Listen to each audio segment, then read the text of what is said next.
The last talk I wanted to introduce you to is about fighting spam and abuse on an XMPP server, and especially on an XMPP network, because XMPP is federated. It means that you can, if you federate with other server doing server-to-server communication, you're opening other, in some way you're opening your server to other users, and they can leverage those features to send bad packet or send spam to your own users. So this is I wanted to have a kind of a broad overview about what is possible and what you should do when you fight spam on an XMPP network. So I had the idea of this talk because recently on the XMPP operators mailing list, there was someone complaining there is a rise of spam on XMPP at the moment. This is just something which seems quite new, which is quite a good news in the sense that it only happens now, and XMPP was invented in 1999. So there have been quite some abuse, but now it seems a bit on the rise. So there is something we should do about that. And the guy was asking, is there any documentation on spam prevention on XMPP server? What should I do? And this is a public server. It's open for registration to their own user, and it's serving you and me, normal users, and they're getting spam, and it comes from different server. They don't know, they cannot just block a server. It comes from some user from different server a bit randomly. So it seems like the spam bots are leveraging several features of XMPP and are trying to be smart and send the spam messages from different places. So I put a reference on the thread. We will be able to read the thread, the full thread, online from the slide. And so I wanted to describe the tool, what we have currently in ejabberd to help you fight spam, and what we could do in the future to be even smarter or better to block them and prevent those spam to happen and reach your network. So currently in ejabberd you have several ways you can use to block spam. You can disable services that are obvious spam vectors, and I will point at a few culprits in a moment. You can restrict or block packets showing abusive behavior. You can block user or block servers, and you can also analyze and find way to have a good metrics and good view of your XMPP server to know where you see a spike at some level, and at least know that something is happening when you get out of the range of your normal type of usage for XMPP. You should monitor what is really happening inside the server to detect and prevent that. So spammer tools, what do they use typically to as a vector for spam and as a tool to be able to send spam? So most of the spam are coming from servers that have user in band registration enabled. So user in band registration is a specification saying from your account, from your client, if you don't have an XMPP account, you can have a list of server or put the name of the server you want to create your account on, and you can say, I want this account, and if the username is free, you get an account, and it's created, you give your password, and you have an account. So what it means is that if your client can do that, and if you do that easily from your client, any XMPP bot can do the same. So what they do typically is that they try to register, find the servers that have in-band registration enabled, gather a list of that, and create account on many of those servers, and use that to send spam messages to other users from other network. And how do they know which user they can, which user ID, which could be good target for spam? And some people were wondering, we have a specification in ejabberd which is Jabber user directory. It means that it's a search form that you can use to search for users on that server. So it means that with the two feature enabled, you can create account on servers, and find user to send spam to. So this is really, really great, and it's making the life of spammer easy.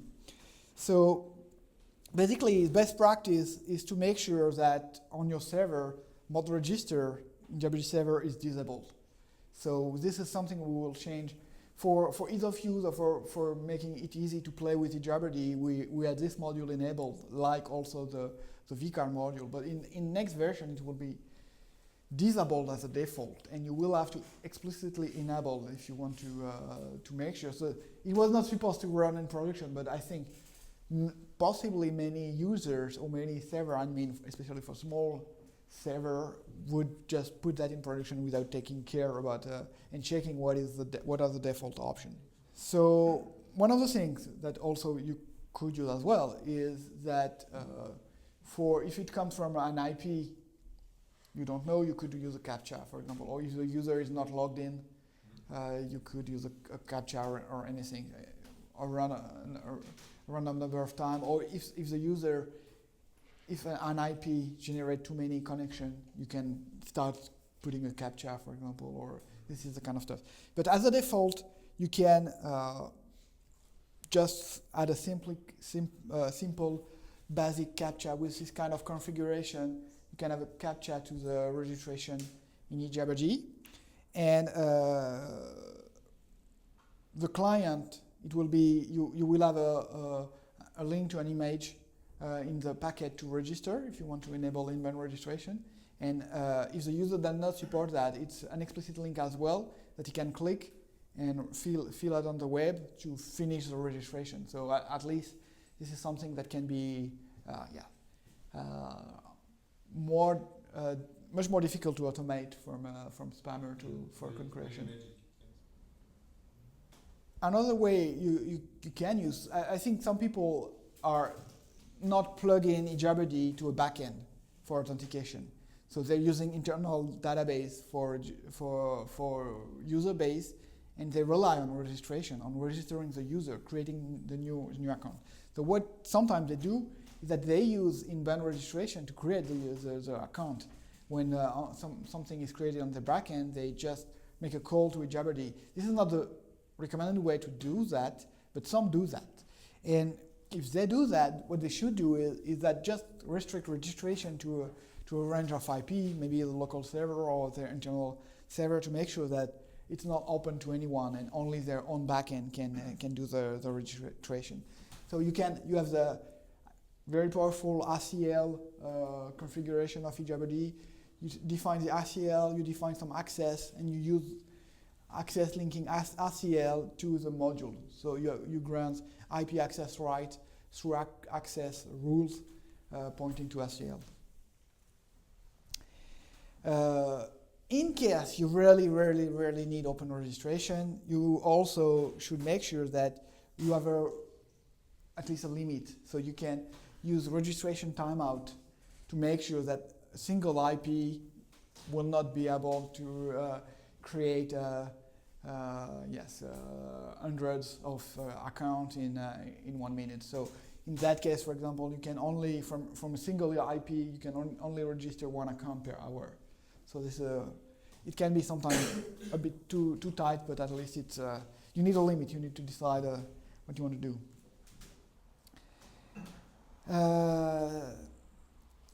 Lastly, we even have a web registration form that includes the CAPTCHA, so you can use that and only enable registering just from a web page. And most of the time,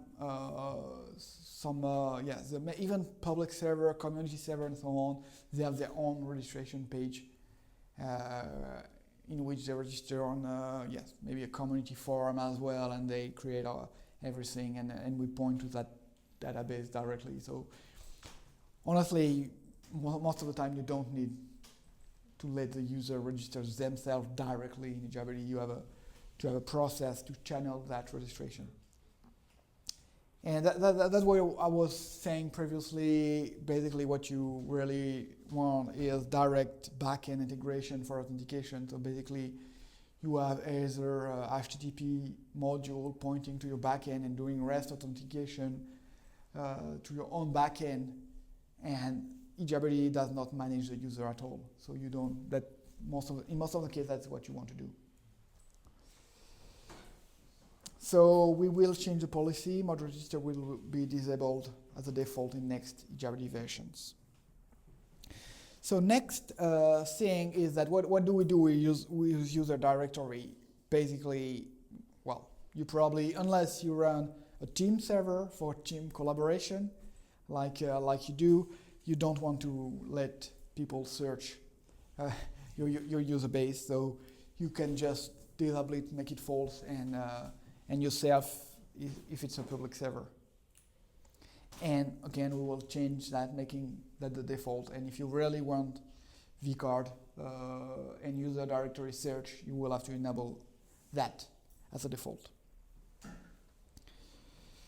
So then we have tools to restrict behavior. So basically what you should do when you want to fight abuse is try. ejabberd is a server, and it means that it's shared resources. So you have to make sure that the resources are quite fairly shared between all the users. So you have to put limits in various places, and ejabberd allows that, placing limits in various places. And one of the limits you can set is regarding presence subscription. So you can spam users by sending them messages. So that's one way to do that. But the other way is to ask people with a reason, oh, I want to add you in my contact list. And you get a notification from your client and say, oh, this user wants to add you, and here is the message, you put that. And you could put spam in that. It's not necessarily a message, it can be a subscription request. So what you can do, we don't want to, if you just say, okay, you can reply only once and after that you're blocked. It's not what we do. But what we can do is put a limit on the number of registration you can receive and send on a given amount of time. So if you try to send a lot of them, or if you receive a lot of them, they will be filtered out. So that's ways to kind of mitigate this kind of spam by subscription request. Why?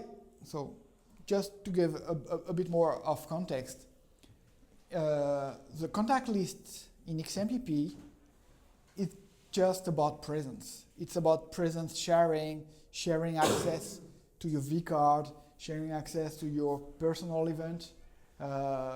So it's about sharing stuff that are personal, but it's not an authorization to receive or send messages. So it means that even if I did not approve you in my contact list, you can send me messages.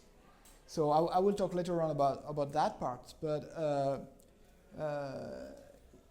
we will have to deal also with the messaging part. Here I'm dealing with a roster subscriptions part of the spam, but we'll have to, later on, I will see that we need to deal with messages that are purely message spam. So if you want to federate on an open network, you may want to limit with which you can federate.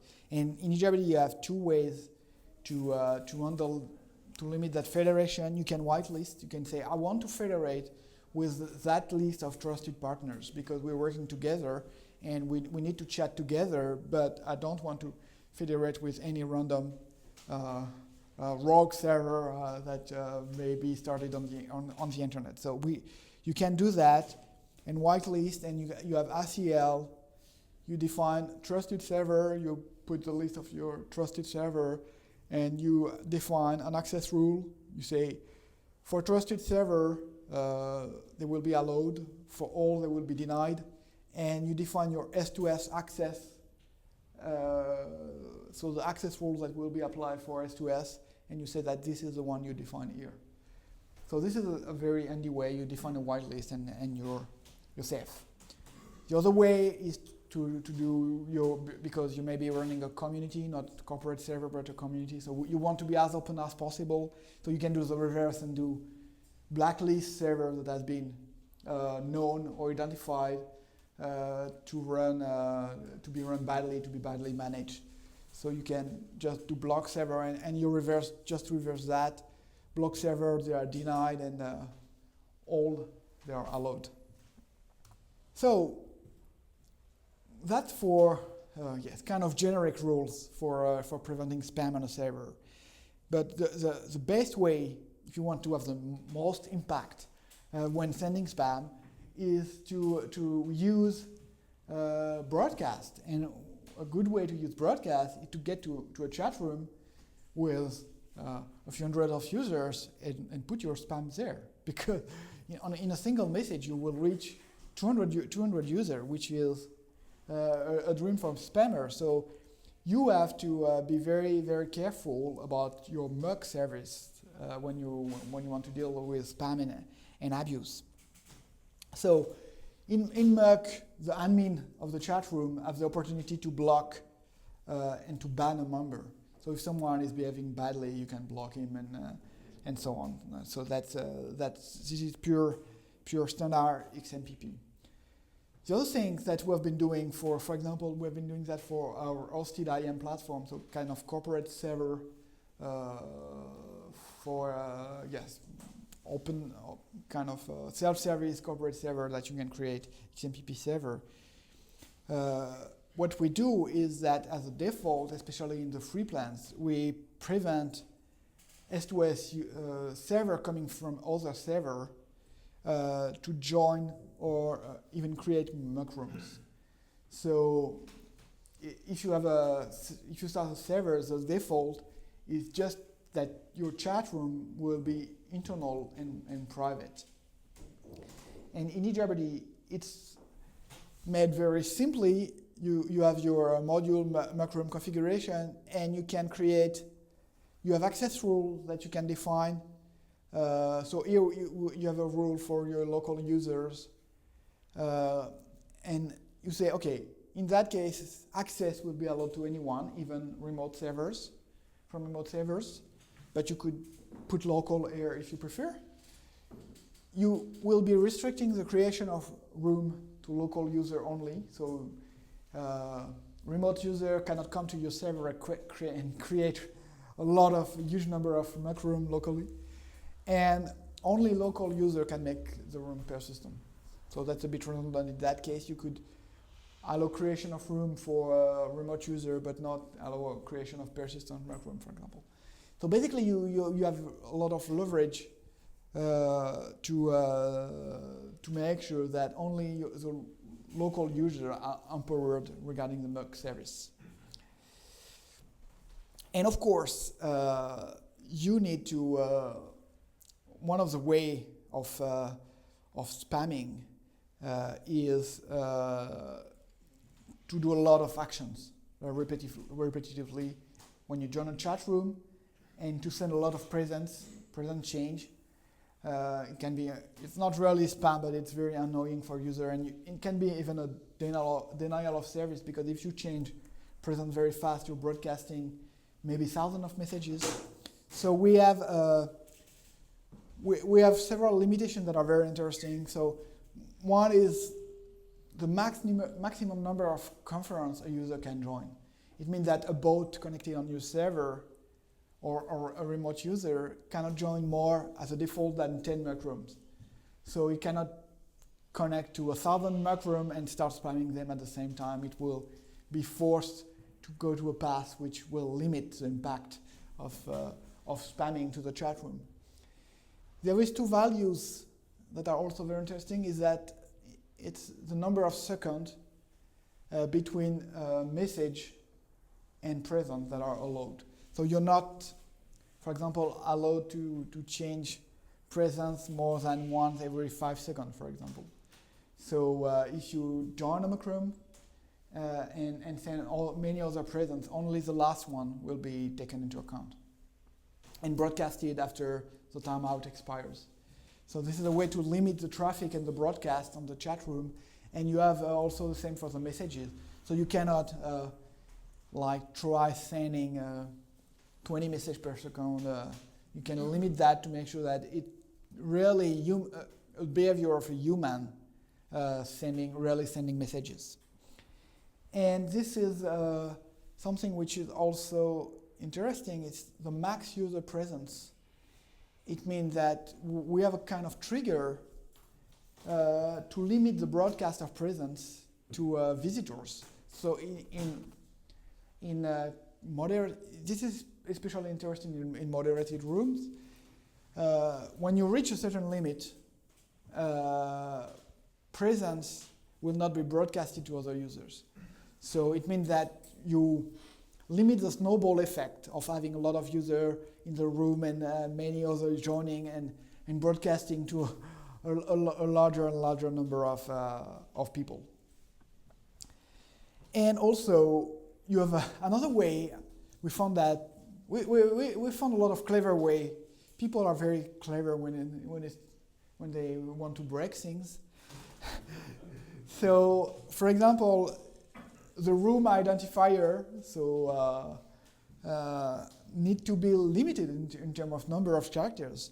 The number of the room name or the room description need to be limited. This is while writing this presentation, I realized that I was quite sure we had that one and we did not. So I think we need to add that option, which is to limit the nickname. And this is something we have seen for a customer. People were trying to break the client, the other people client, by sending a nickname which were 1,000 characters long, and the client did not expect to be able to display such a long nickname, and it was not truncating, so it was just exploding the rendering of the list of people in the chat room, and it was unreadable.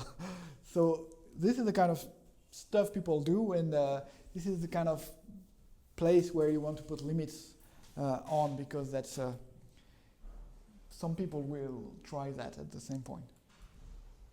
Some point.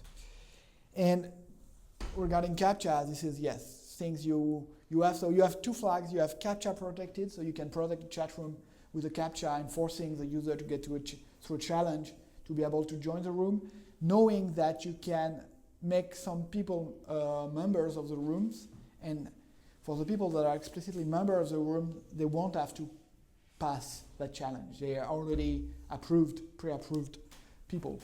I mentioned that it's coming from a mock room, are coming from an IRC background, and the way to publish history of conversation on IRC to have a bot, the bot logs all the traffic and publishes that on a web page. So if you want to refer to something, you get to a web page and you read the content. And we have added a spam prevention flag to make sure that we have, for example, no follow on link, or we don't give incentive for spammer to be on this kind of HTML page and get bonus from being harvested by search engine. So this is one of the options. I think it should be enabled by default as well. So, and of course, the other thing is that you need to know what's happening in your server. Most of the time, the servers that are used by spammers are community servers that for which the admin has very little time to monitor the server itself. So, as someone responsible for managing an XMPP server, you need to monitor it, know what happens. If you see if there is a chain of traffic pattern, you need to know it and know about it. So we have tools. So for that, we used to have a tool, a graphical tool called Team Leader, and it was a kind of graphical console with a lot of metrics. Now we have packaged the data coming from Team Leader, so we are packaging that just as an engine that you can put in ejabberd and getting a lot of information from the system, and that can be published. You have now a lot of analytics graphing tool. You have Liberato, which is a SaaS platform. You have Grafana that you can deploy on your own. So the idea now is more to have a metric module that is not tied to any specific graphical engine, and that you can plug and have the data sent to any type of available engine already. So this is the kind of thing we do, and we used to know and notice spike on the server and so on. We had a very nice tools that we need to package in another way because it was tied to our graphical interface. This is something which is very consuming, so you can only run that for a few seconds. But if you starting to see a CPU spike, for example, you say, okay, and you see that the traffic for C2S traffic or traffic coming from another server is rising. How do you know who is the culprit? You have a big service, many, possibly tens of thousands of users online. Who is abusing the service? How do you find out? And this is, we had a tool to sample usage. For a few seconds, you want to gather as much data as possible and put a top 10 list of the consumer of the resource of the server. So the top 10 list of people sending messages, the top 10 list of people sending presents and so on. And you can see that someone is really off the chart, and this is the one doing abuse. Someone is involuntary. So I've seen a case where I was investigating abuse on a server with that tool, and I found a guy which were sending really a large amount of traffic. And I investigated what was the traffic, and I realized that this guy was using a public XMPP server, Community 1, to manage his corporate server. So basically it was like kind of a remote shell and doing stuff. So the server were connecting bots connecting to that XMPP server, and were controlling them through that platform. So it was not aware that it was generating a lot of traffic. It was getting data, sending back and forth. But he stopped when I got in touch with him and say, are you aware that I could inject any kind of traffic to control your own server, corporate server, because I control that server, I could do bad stuff, so you should not be doing that. And he said, oh yes, I didn't realize that. And so the point is that sometimes abuse is not, because someone is really wanting to do bad on the server.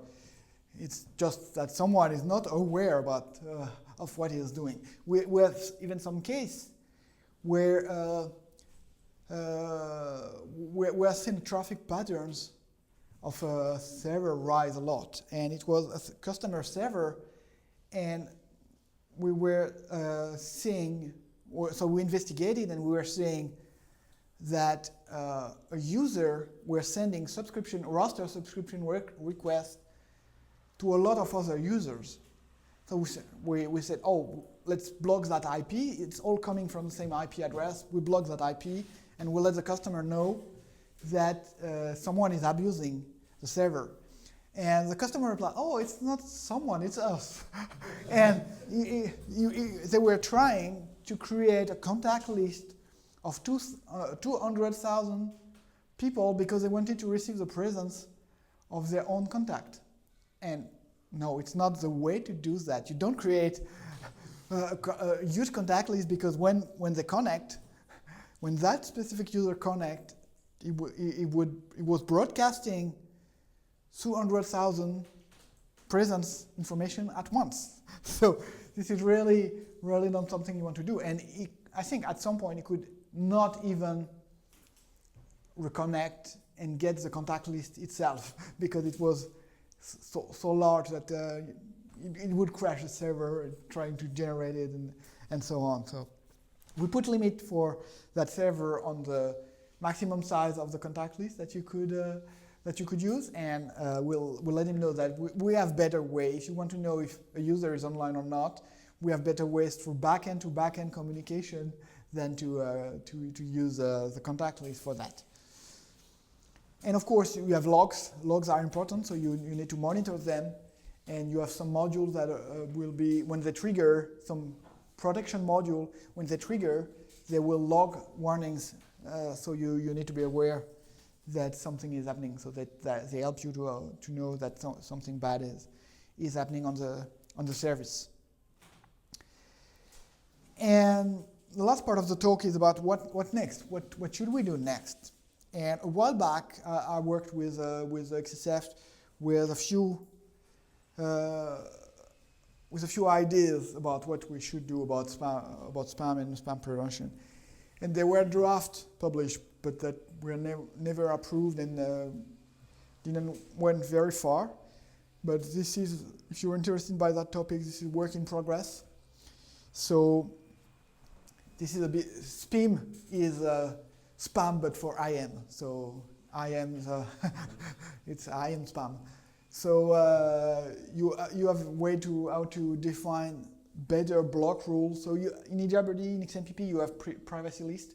So if you're annoyed by someone on chat, it's not spam, but it's someone which is rude or anything, you can block him, and you have rules so that you don't see messages and so on.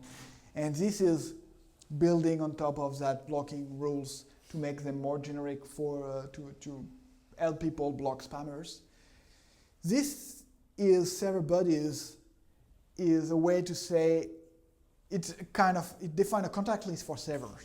And server can out other server in the contact list as a way to say, I trust that server. So I will trust the information coming from that server. And the plan was to use that for incident handling. That is tool for a server to report that they have been receiving some spam from an account from that remote server. So they can, if they trust them, they can handle the reporting across server to make it more powerful and more efficient to report spam. And then there is entity reputation. So the idea is there is some draft ideas on how to build a system for having reputation for servers and reputation for users. So if you want, you could have some rules that do not apply if you are marked with good trust. For example, if you have been using a given server for a long time, your own server could apply some mark on your for example, subscription request to say, this guy is serious because he has been... Yes. So, and he has not been blocked since all that time, and he has been sending a lot of messages. A module we will be working on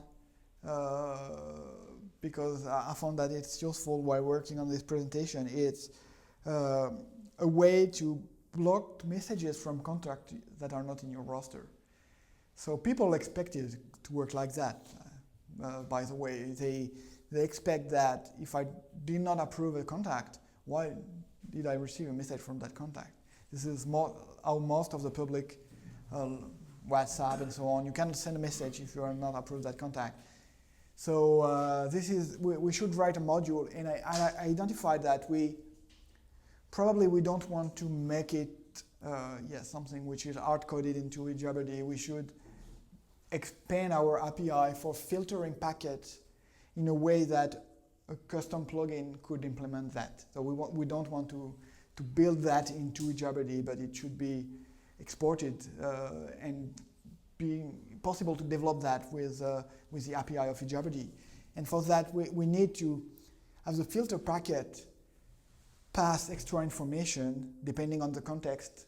And some information could be the roster of the recipient of the message. So it could pass the roster, and the filter module could just compare the message and the contact list and say, oh no, I don't want that message, or yes, that message is possible. So this is something we could do that way. I think another interesting thing is that we could have different rules depending on whether they're coming from other domains or your local trusted domain. You probably have a tighter control of the user of your own domain and better trust of the user in your own domain than you have from a remote server. So you could apply another rule depending on that context. I mentioned that, yes, the thing about subscription, with mod presence counter, we block the number of subscription requests that can be sent to other users. It's called presence because it's a present subscribe packet to subscribe to the presence of another user. So that's why it's mod presence counter. But temporarily, you could have a module that can block simply subscription requests from remote server, for example, and simply only allow the ones that are outgoing. Of course, if everyone does that, you cannot add anyone new in the contact list, so it can be only temporary. But one thing I came up with is that if we can add to that subscription request, when you request a presence from one of your users to another server, for example, you can add a field which is how much do I trust that user as an admin of the server. So of course you can have rogue server, but they should have a bad reputation. But if this is a server you trust, then you can trust the flag on the user, and it means that okay, this is a good user, I will let that in, and if it's not yes, and if the user just created the account, it won't have that flag, and then the subscription packet may be taken with more care than usual. So may require CAPTCHA, for example, or anything. And yes, that's kind of idea of reputation system, and this is something which is very, very interesting to have at and probably this is a whole field of research on its own, because you have that, for example, if you look at social networks like Reddit, also Hacker News, or everything that allows users to post news, see how they vote on each other's news, and so on. You can emerge, you can make a pattern emerge and make a reputation of the user, and we could have something similar in XMPP to make sure that we're not annoying the good users, and we just put limits and annoy the ones that are not behaving properly. Of course, one of the things you can do when you see, so as Thomas suggested, you could have reports of the spam that are being reported. So that's a bit what I did. I noticed on Stack Overflow users were saying, "Oh, I got a pattern from user spamming. They're using message which are normal message, not chat message, and normal message can have a subject, and in some clients they're rendered like a pop-up message. So this is more an alert. So they have a subject, a topic, like the one I was showing this morning, and this is annoying because each of those spam is not only a spam, it's opening different windows. So this is really, really painful.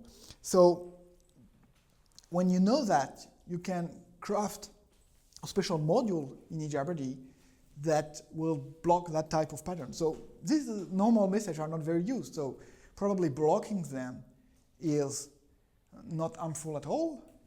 So basically this is what I did, so I probably will post tomorrow that module to the Stack Overflow guy, but that's what I did basically. I just wrote a module which is using ejabberd API to filter the packet. So I'm registering on hooks. Hooks are kind of triggers.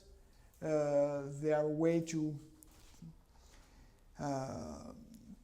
call functions that are through an indirection. So the module that need to call the function will not call the function directly, but will trigger a hooks, and the hooks is just taking care of all the functions that are registered to that hooks, and will call them all. So it means that you can extend ejabberd that way, instead of, in many places where we think that it's relevant to, it's not purely internal, but it should be an API, we don't make a direct function call, but we use hooks to let developers register to those hooks and customize the behavior. So in that case, when we expect to filter packets, to have a way to transform or block the packets sent or received by users, we have a place in the code of ejabberd where we call filter packet. As a default, I don't think there is any module even registered to that hook, so it does nothing. But if you create such a module and say, I want to register to that module, doing registering on the filter packet module at the global level for all virtual hosts of the managed by the server, and I will be calling the onFilter packet function in the same module, done in the same module, and you have a priority. So if you want to order your hooks, you can say it will be 10, and the hooks with the priority 10 will be running before that one. So this is something that allows you to even change the traffic that is going through ejabberd, and in a simple way. So when you start that module, so you put that in your ejabberd config file. You say, okay, I want to use mod subject block, and that's it. You have a kind of standard template for the module. When ejabberd sees that, it starts the module and it will execute that command, and it will register to that filter packet. And then further down, at the start of the service. And then further down, we have the logic, which is all of this. We just need that part. So what we do is that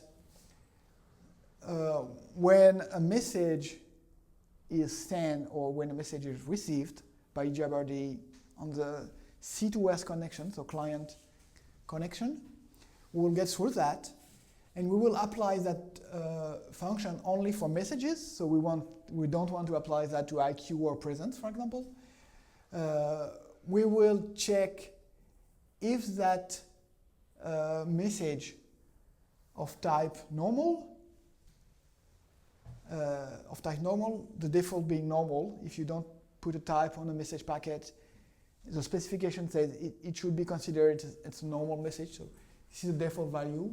And if we try to send, or if we receive a normal message, we drop it. And that's it. That's that block. And if it's not a normal message, then even I tried with a Psy client, and even if it's a chat message, but you have a subject, it will open the pop-up to be able to display the subject. Otherwise, in the normal chat window, you don't have the place for the subject. So I do further check, and I check if one of the sub-elements is a tag subject, then we should block. So true. Should block should be true, otherwise this is the initial default state which is used, which is false. Why don't you use lists ending? Yes. I should be using that. It would be even shorter. And then you drop or you pass. You finally pass.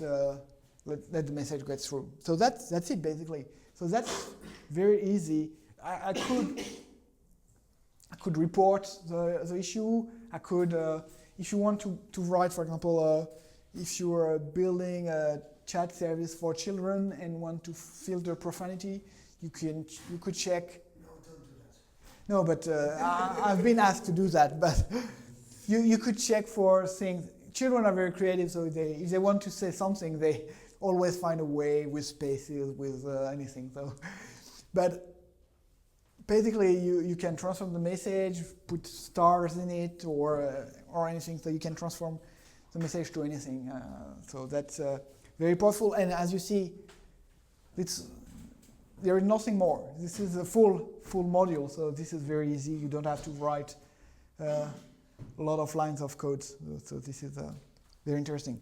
So the point is that you're already well equipped when running ejabberd to fight spam, abuse, detect all those things.